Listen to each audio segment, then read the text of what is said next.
Yes. Hello, Internet. Oh, it looks like we have someone named Greta watching. Hi, Greta. All right, so it's just about 4, so I'm just going to go ahead and start. Hello, everyone, and welcome to this virtual event for Eva Moreimi's memoir, Hidden Recipes, which is the story of her parents. Eva's going to show a presentation today over our Facebook Live, which is really exciting, and she's going to discuss her book, and there will be time to ask questions at the end, so go ahead and write those in the chat, and we might select them and use them for the question and answer portion. If you're interested in purchasing the book after you see this presentation, it is available at majorsandquinn.com. You can see the web address scrolling on the bottom of the video here, and you can search by title or author on our website.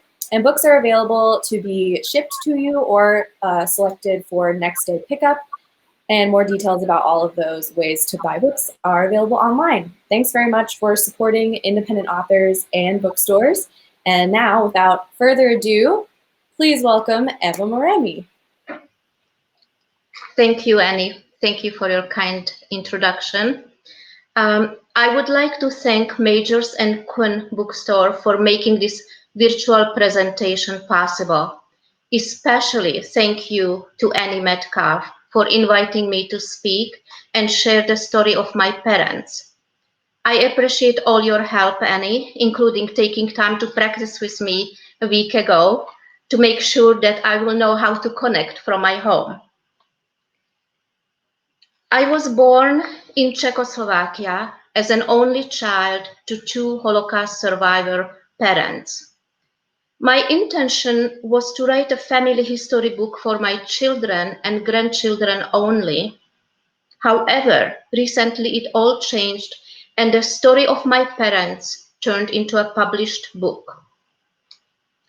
Today, there is a shocking rise in hate and anti-Semitism, and Holocaust denial and distortion of history are frequent occurrences. There are very few Holocaust survivors still alive. Therefore, there is an urgency to recording and remembering the survivors' stories.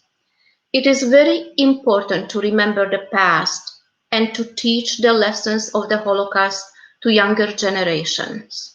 It is also important to treat people as equals, to show kindness and respect to one another, and to be helpful to others and caring. We have the power to make better choices, and we must strive to make the world a better place for everyone. The horrors of the Holocaust must never be forgotten and must never happen again. As a second-generation Holocaust survivor, it is my responsibility to tell the story of my parents, grandparents, my extended family, as well as stories of the women who so kindly shared the recipes with my mother. The 6 million Jews who perished did not have a voice. Therefore, we must be their voice.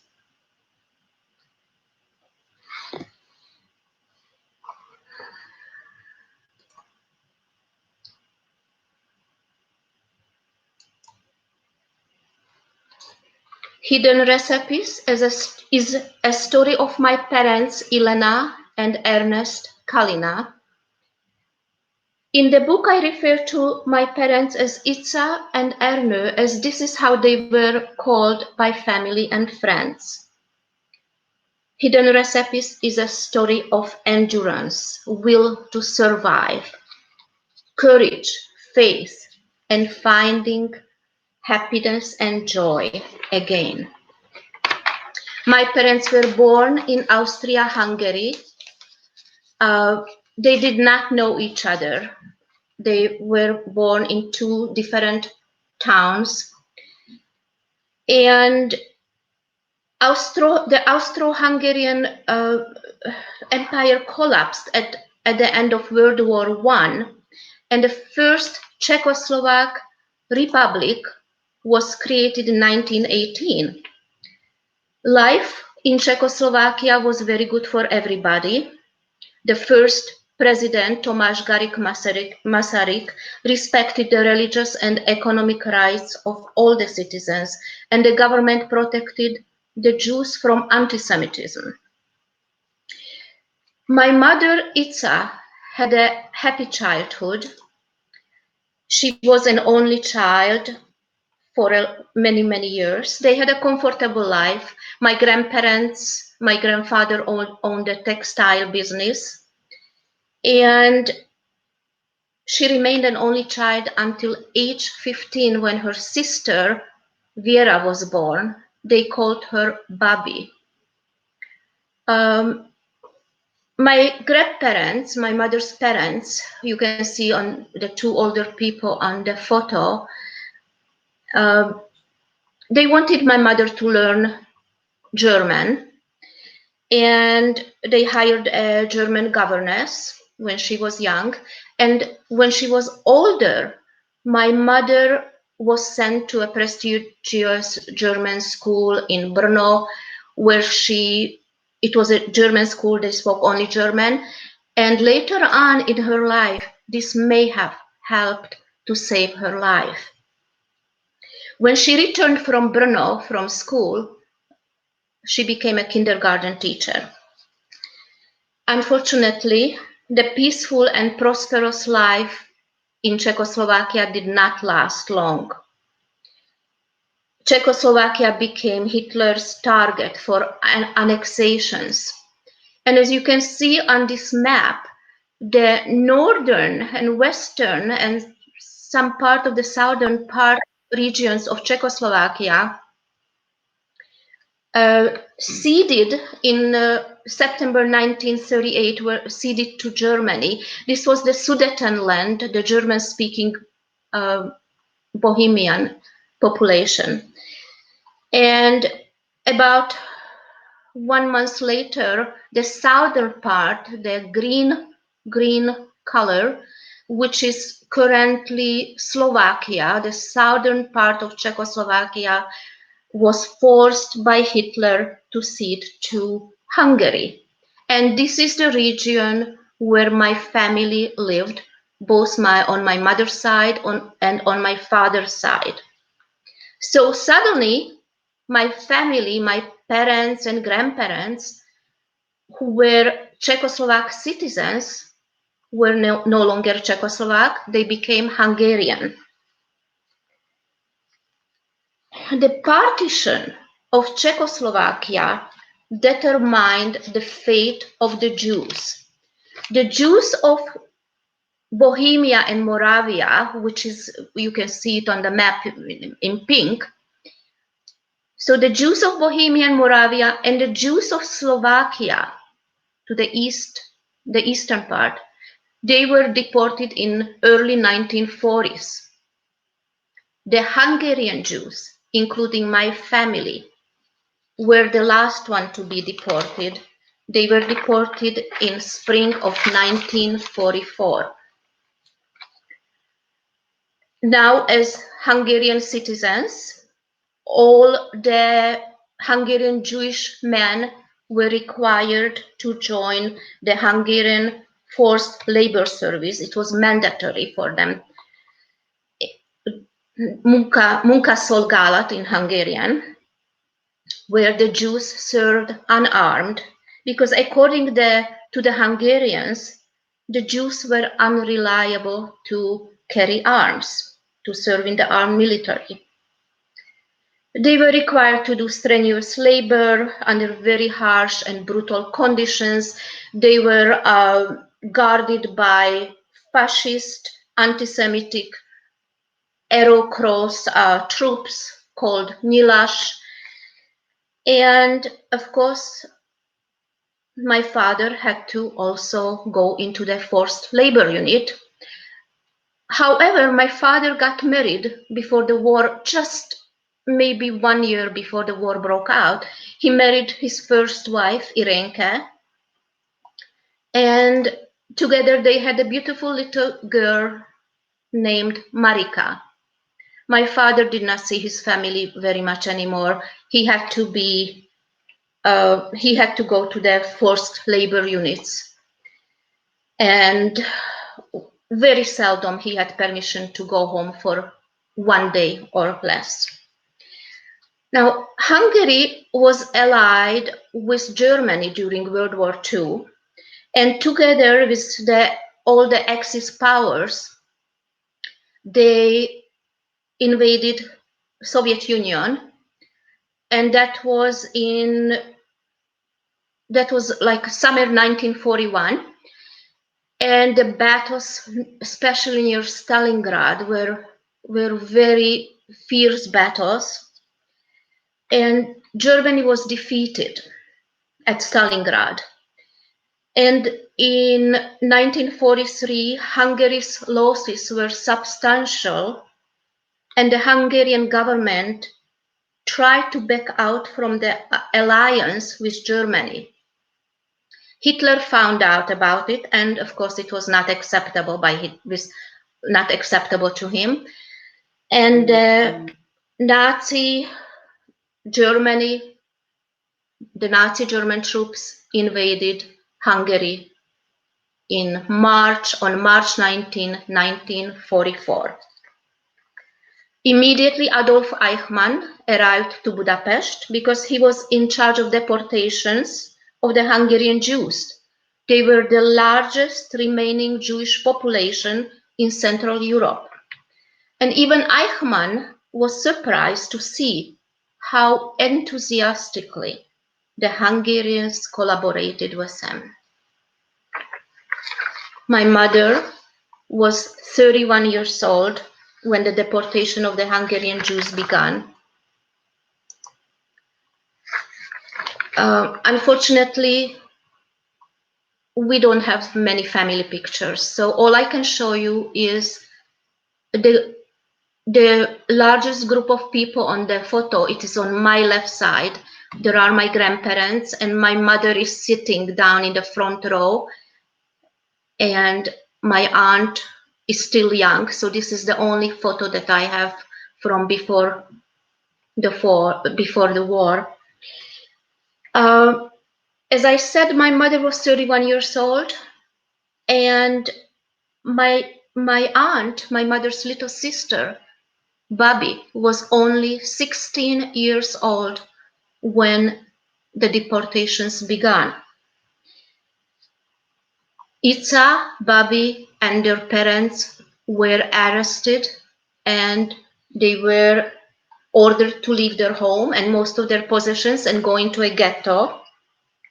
They were forced to move into the ghetto.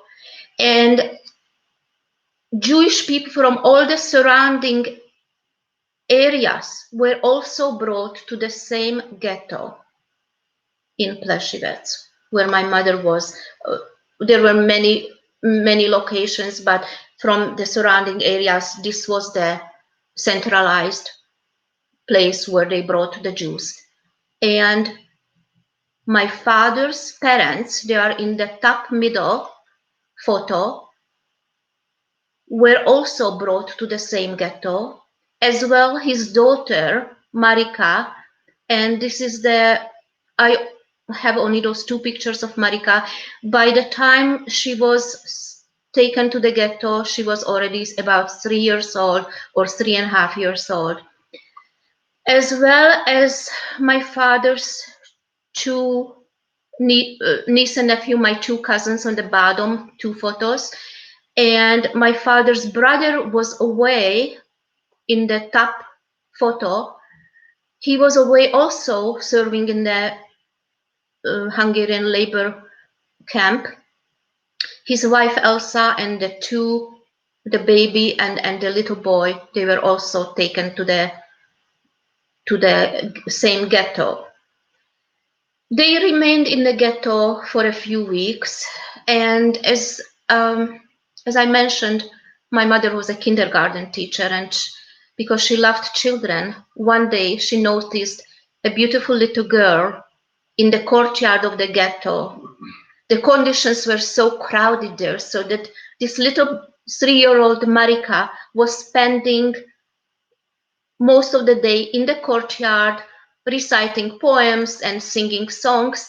And my mother approached the little girl and started to talk to her. And she met the girl's mother, Irenke. They were my father's first wife and daughter.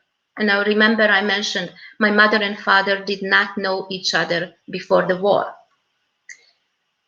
My mother and my father's first wife, Irenke, they often talked. They met every day in the courtyard of the ghetto, and a friendship developed between them. But the ghetto was evacuated, or it was emptied.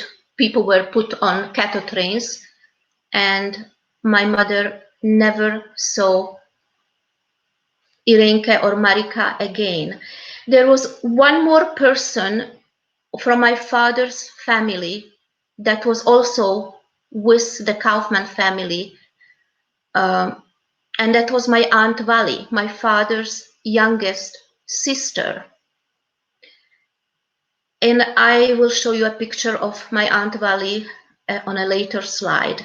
She was the only survivor because everybody was put on the cattle trains and transported. They had no idea where. I just want to point out the bottom photo, a young man. That's my father's youngest brother.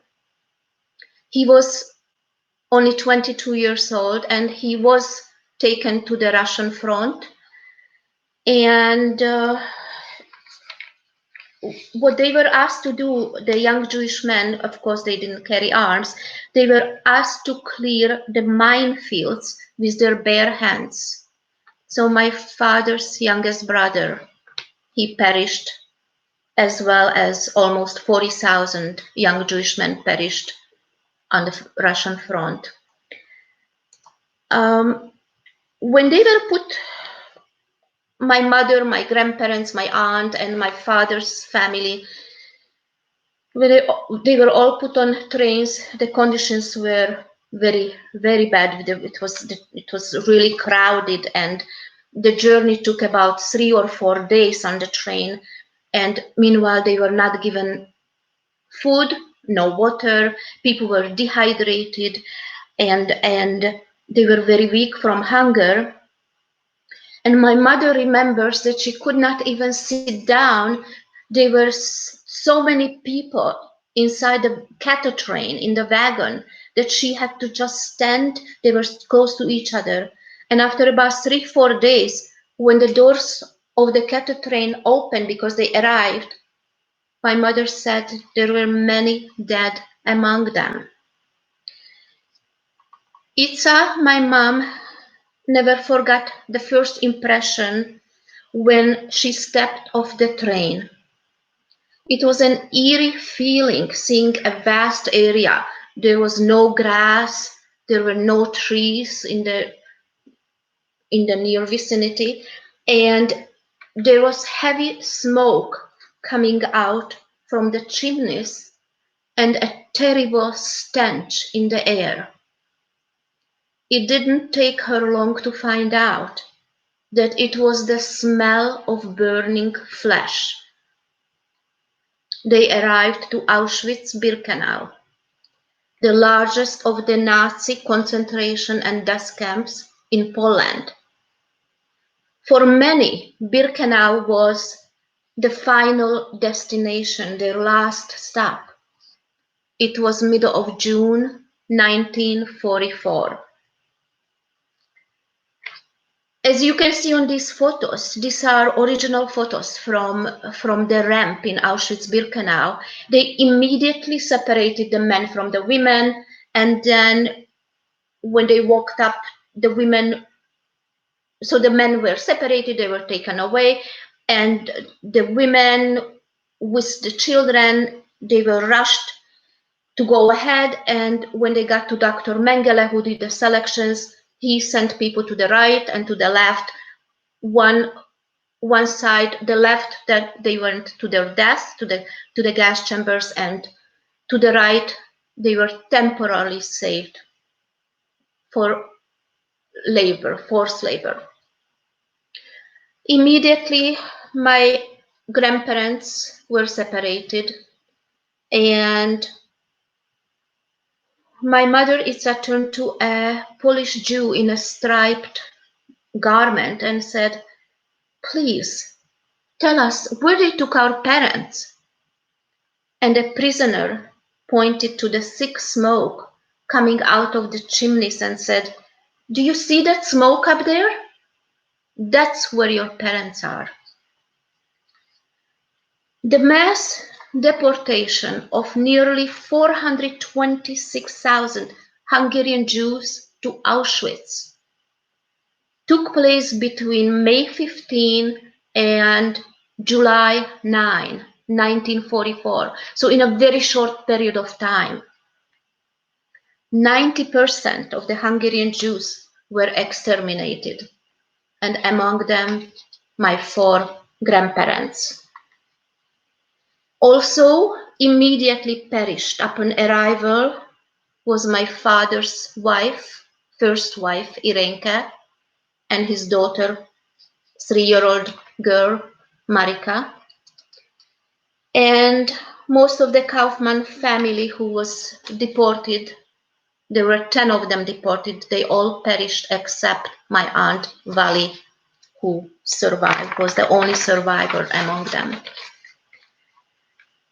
In Auschwitz, the conditions were horrible, and I'm sure most of you know that there was people could barely stay alive because there was hunger and starvation and death all around them, and diseases, and there was cold, bitter cold, and because of that, when they were in the barracks, when they were back in the barracks, they often talked among each other about food. My mother and her sister, Itza and Babi, were no longer working, were not working out. They were no longer given any work in Auschwitz.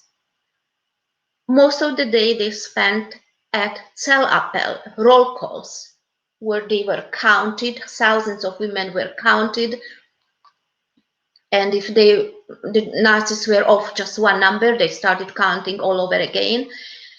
And it was also a form of punishment to stand in the early dawn, 4 a.m., and they were cold, freezing, because they didn't wear their own clothes. When they arrived to Auschwitz, they had to take off all their clothes, and they were given one piece of rag, and that's all they wore. No undergarments, nothing, and their heads were shaved. So when they, at 4 or 4:30 in the morning, when they stood for hours, they were freezing. And again, when they stood around noontime and afternoon, again for a few hours at Zellappell, during which time they couldn't talk, they couldn't move, or they would be shot. Then they were hot from the burning sun. The sun was burning on their shaved head, and many of them had sunstroke because of that. As I said, they often talked about food when they were back in the barracks. And this kind of kept them going, remembering old times when food was plenty. But meanwhile, in Auschwitz, selections were going on constantly. During the Zellappell, the roll call, there were selections, and people were selected and taken to the gas chambers.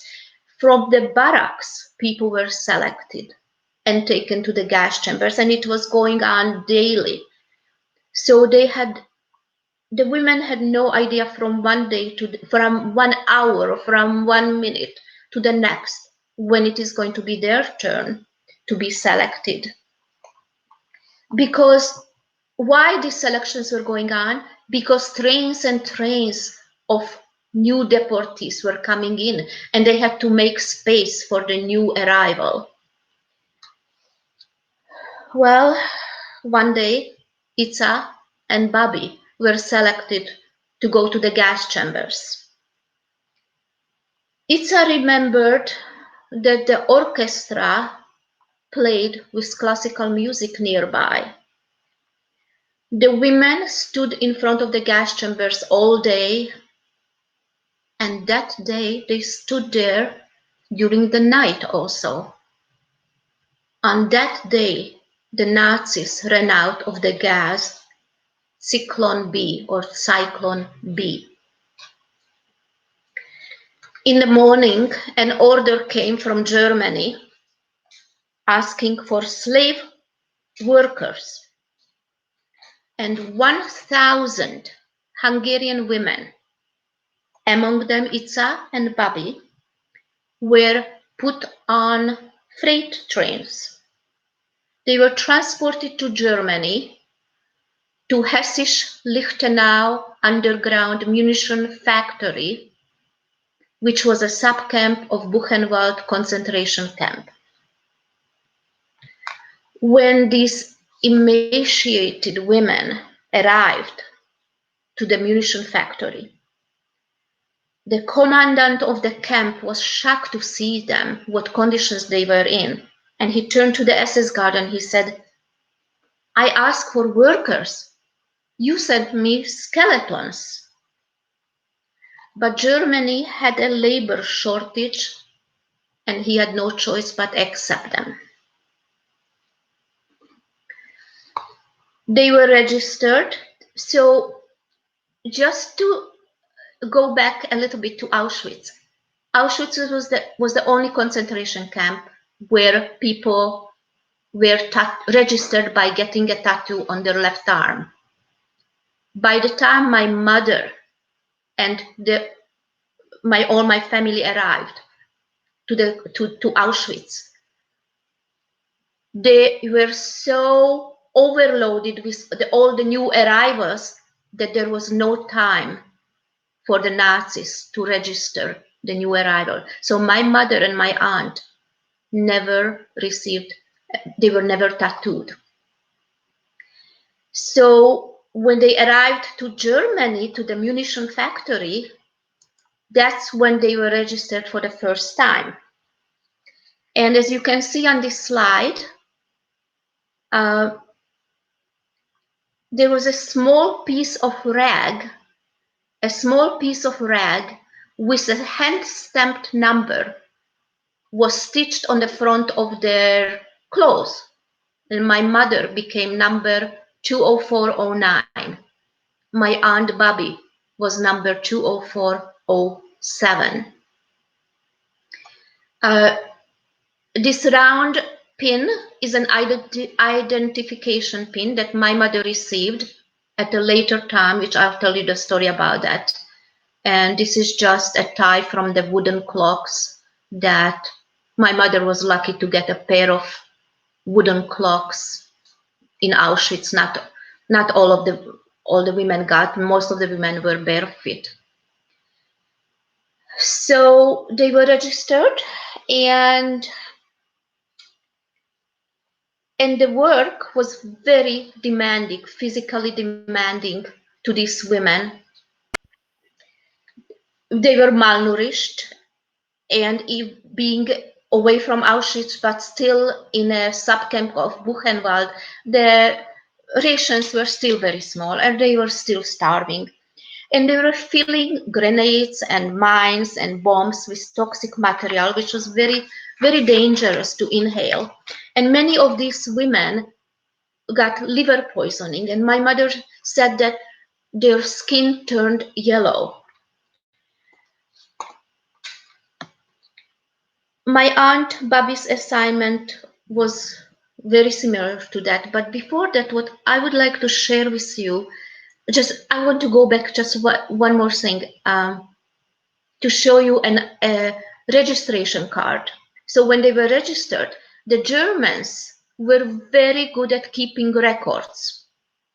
And on this registration card, my mother's name, her home address, her parents' name, and her number on the top right corner. And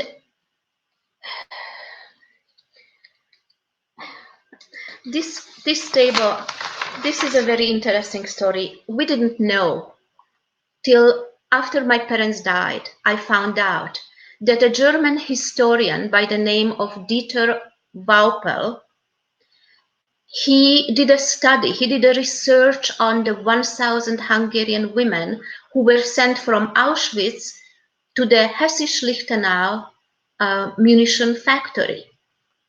And this is how I found out the exact dates of when they were taken from Auschwitz to Hesse-Schlichtenau and all this, because the Germans were so good at keeping records. So what was, if you can see this, this table, it shows 1,000 women arrived to Hesse-Schlichtenau from Auschwitz. And if you go down column 1, 2, 3 from the left, you see a number 206. 206 women in October were returned to Auschwitz from Hesse-Schlichtenau munition factory because they could not keep up with the strenuous work, and many of them got sick. So they were sent to Auschwitz, to the gas chambers. They have never been seen again. What was very shocking, I was terribly surprised to see the name of Eva Fischer on the very top. I think it's the second, I minimize mine so I cannot see very well, but I think, yeah, Eva Fischer is the second name. Eva Fischer was a good friend of my mother and my aunt, and she was there with her sister, and they were together with my mother and my aunt everywhere in Auschwitz and in Hesse-Schlichtenau. But just a couple of days in the munition factory, she suffocated from the toxic, from inhaling these toxic powders. There was one more person that my mother personally knew, and that is Magda Horowitz, who was very conscientious and bending over to do a good job. Because while they were working, they couldn't talk. They had to work fast. They had to do a precise work. So Magda wanted to make sure to do a precise work, and she was bending over, and then she got sick, suffocated, and died also. My aunt, she had a very difficult assignment, and as I mentioned, she was only 16 years old. She had to lift heavy explosives from the workbench onto the wagon and take it somewhere else, and then unload it and put it up into another workbench. And these explosives, they were already filled with powder, so they weighed anywhere between 50 or 60 kilograms, which was well over 100 pounds. And back when they were marching back from the factory back to the barracks, which took an hour and a half, she would plead with my mother, with Itza, leave me alone already. Just let me die. I can't bear this anymore. And I would like to read an excerpt from my book, What Happened After This. So after losing her dear parents, Itza only had her sister. She was fortunate to stay with her sister throughout their captivity. There was someone she loved and who loved her, someone beside herself to live for, and for whom it was necessary to remain strong. She felt responsible for her sister, and she always encouraged her sister not to give up. The SS guards and capos treated them with extreme brutality, and anything minor would provoke the most vicious beatings. One day, Itza overheard a conversation between two couples who were discussing that they needed help in the kitchen to peel potatoes. Immediately she thought of her sister and she politely approached the women with her request. The couples asked her why she wanted her sister to get this job, and she explained that the factory work was very difficult for Bobby. That day, when the long shift in the factory ended and they were lined up ready to march back to the barracks, all of a sudden, four SS women, who were often even more brutal than the SS men, started to hit Itza. They beat her, mostly hitting her head. Itza kept asking them, Warum? Why? But they would not tell her why. Only later she found out that she was beaten because she had asked the two couples if they could assign the kitchen duty to her sister. The couples complained about her to the SS guards. Both sisters were in tears. Bobby was very upset and said to her sister, You are suffering even more because of me. Why did you interfere? At the end, I did not get the job anyway, and they hurt you. Itza saw how terribly swollen her sister's legs were and how difficult it was for her to work with the heavy ammunition in the factory. It was painful to see her little sister suffer so much. Walking a few kilometers every day from the barracks to the factory and back in the evenings was difficult for all these weak and malnourished women. In the evening, they returned from the factory back to the camp. They were ordered to stand for Zell-Appell and were counted. Unbeknownst to Itza, the SS women guards complained about her to the camp commandant. Before the women were allowed to enter the barrack, the commandant stepped out of his office, unlocked the electric wire gate, and pointed to Itza. Du Kleine, komm in mein Büro. You little one, come to my office, ordering her to follow him. Itza looked back at her sister and cousins. It was a silent farewell. She followed the commandant until she disappeared behind the electric wire gate and into the building. They heard rumors that anyone who is summoned to the commandant's office does not come out alive. The commandant and Itza entered his office. She was standing, and he leaned with his back against the desk. He began to question her while fingering his pistol. Do you know what you deserve? He asked. Yes, I know, Herr Commandant. And you will do me a favor if you shoot me, because I cannot take this life any longer. Itza replied calmly. He looked at her, surprised.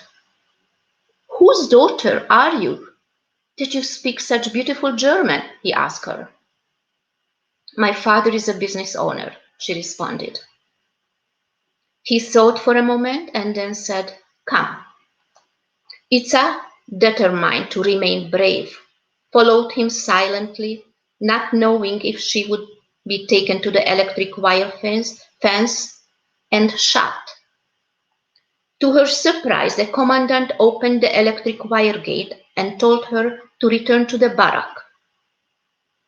When she entered the barrack, she saw her sister, cousins, and friends huddled together and crying. They were all shocked to see her alive. Over the years, whenever Itza thought of this incident, she wondered why the commandant had let her live.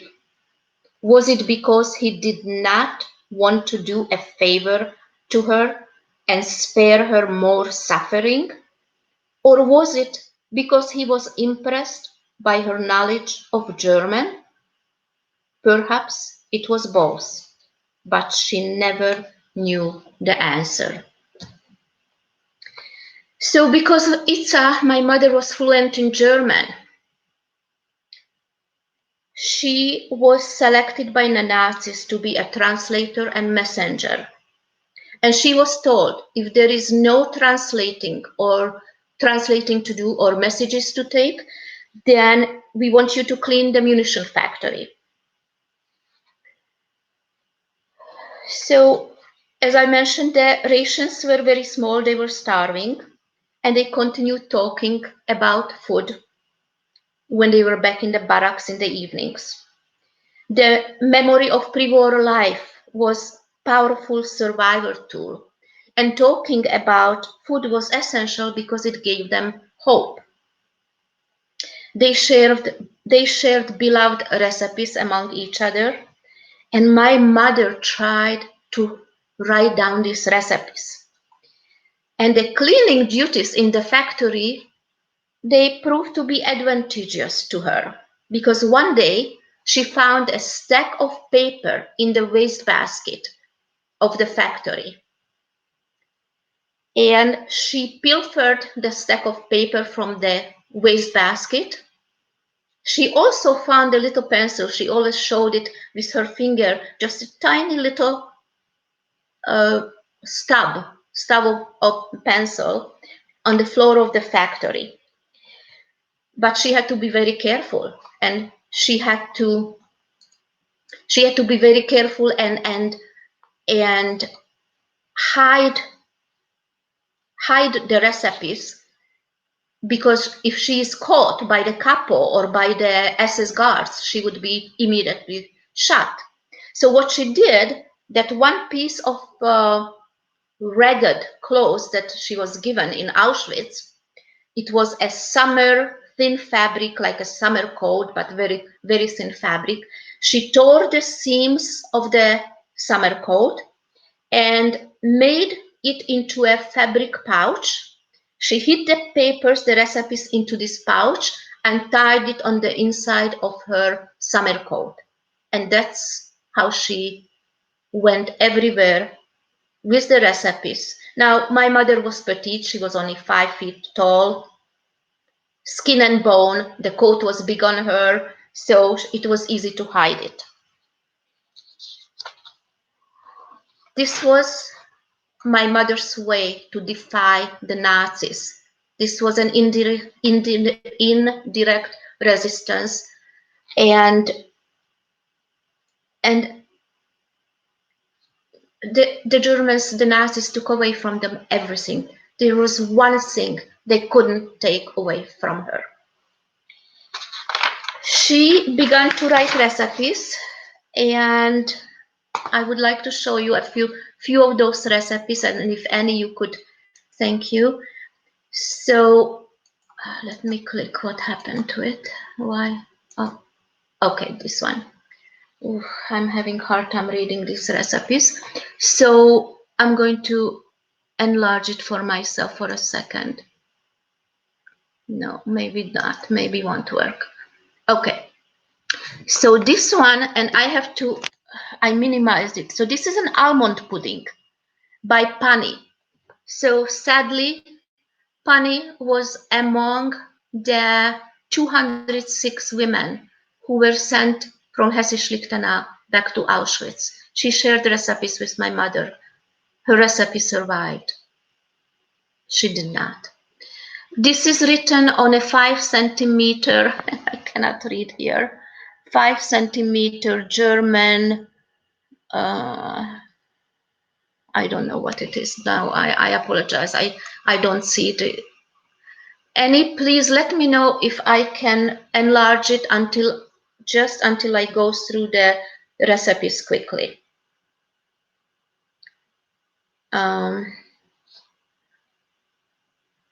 So I'm not hearing from Annie. So maybe I will enlarge it and I will read it for you quickly, because I'm sure you can hear me.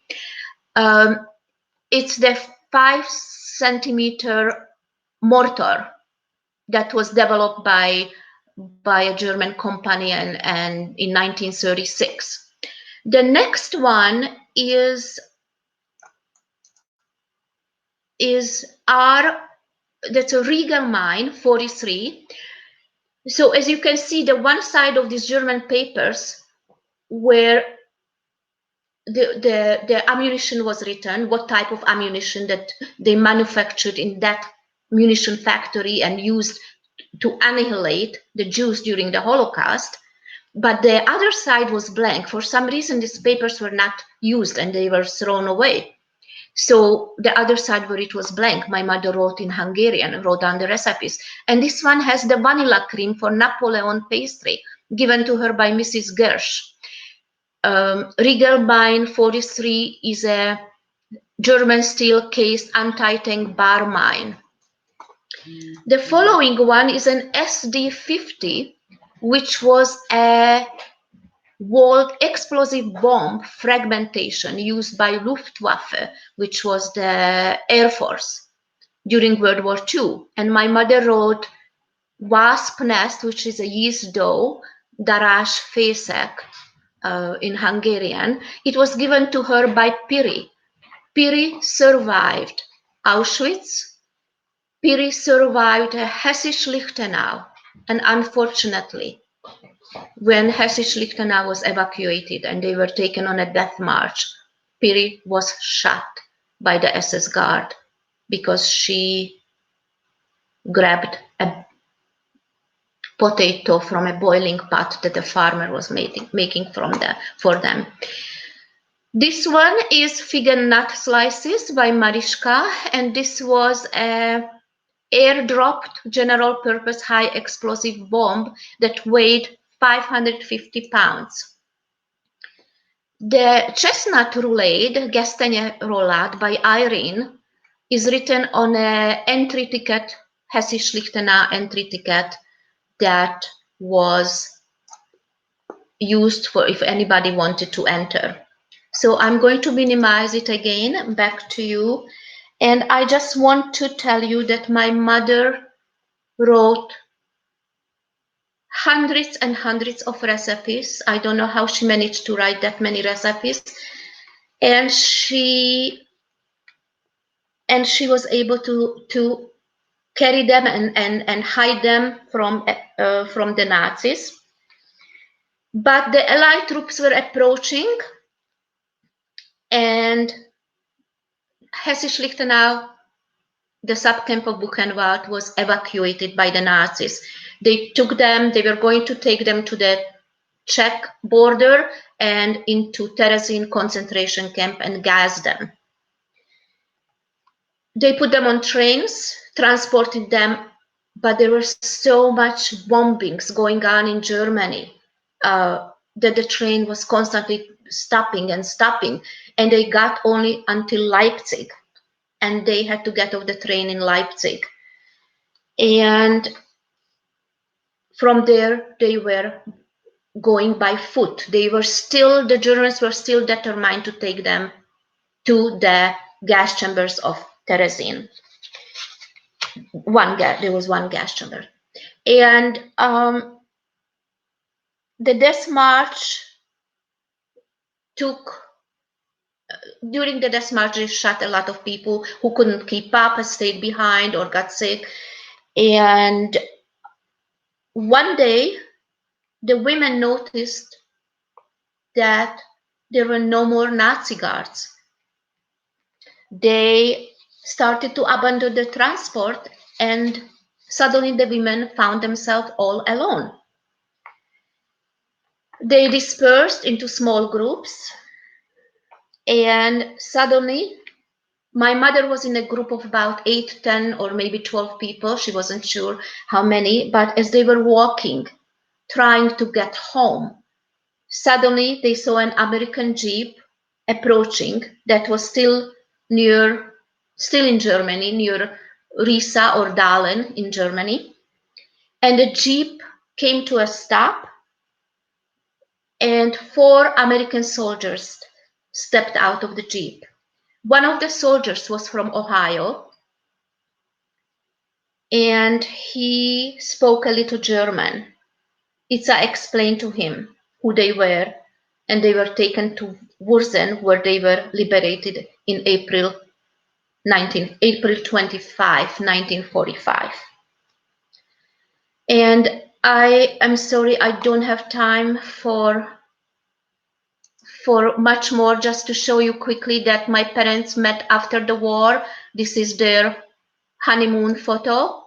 This is my Aunt Bobby later on. We remained living in Czechoslovakia until the Russian invasion, after which my parents and I, but separately, emigrated to the United States, and my father finally reunited with his three sisters. In the middle is my father's younger sister, Vali, who was in Auschwitz with the rest of his family and the only survivor of Auschwitz. On the two sides are my Aunt Clara, who is laughing on this photo, and my Aunt Margot, who I lived with until my parents came to the United States. My mother used the recipes and baked often, as you can see. And this is my mom, Itza, at age 90, celebrating her 90th birthday. And I told you I was an only child, but our family grew. And these are our grandchildren. And just to end, we are running out of time. I would like to, so this on this photo you see my parents. Here my mom is 90 years old and my father is 93 years old. And I love the photo. It's not the best photo of them, but I love it because they, even at this age, they are still holding hands, which they did throughout their lives. 6 million European Jews were murdered in the Holocaust by Nazi Germany and their collaborators. Jews were the primary victims of the Holocaust, but there were many other victims. The horrors of the Holocaust were the result of hatred, and we all must learn from it so that history will not repeat itself. Kindness and compassion must win over hatred. Thank you. Please let me know if you have any questions. Thank you.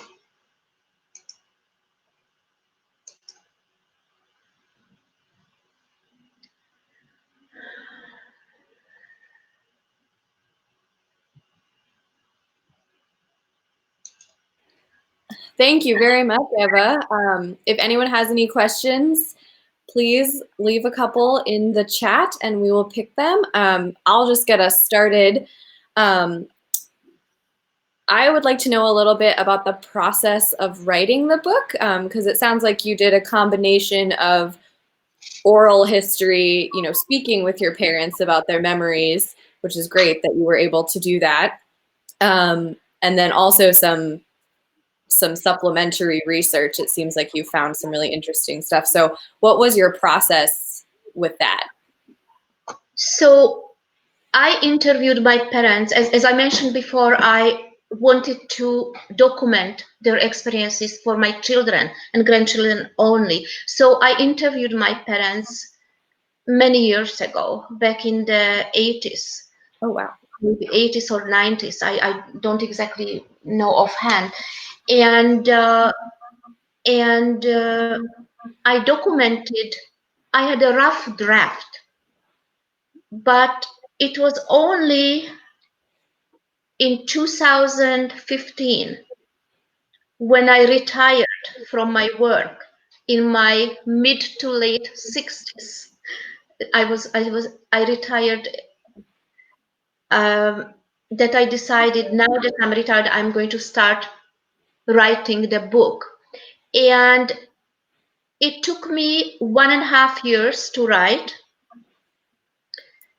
And because the past few years, because of all the hatred and the anti-Semitism, I made a decision that it is important to publish, to tell the story. These stories must be told and pass on from generation to generation. So it took me 1.5 years approximately. Oh, wow. Yeah. Looks like we have a question here from Wendy. What do you think your mother would say today about this book? I think my mother would be very proud of me. Yeah. It was difficult for me. I'm a very private person. So for me to go public with my book, with our family story, was very difficult. But I know both my parents would be very proud. Yeah. Well, I can imagine. Because this is also my way of honoring my mother and honoring my father. Absolutely.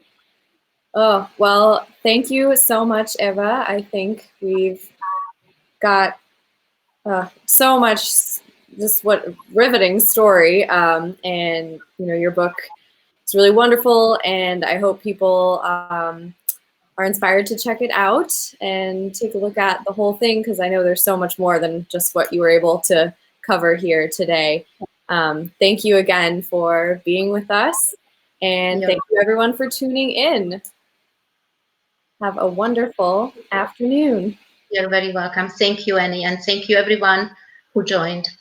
Bye-bye. Bye, everyone. Bye-bye.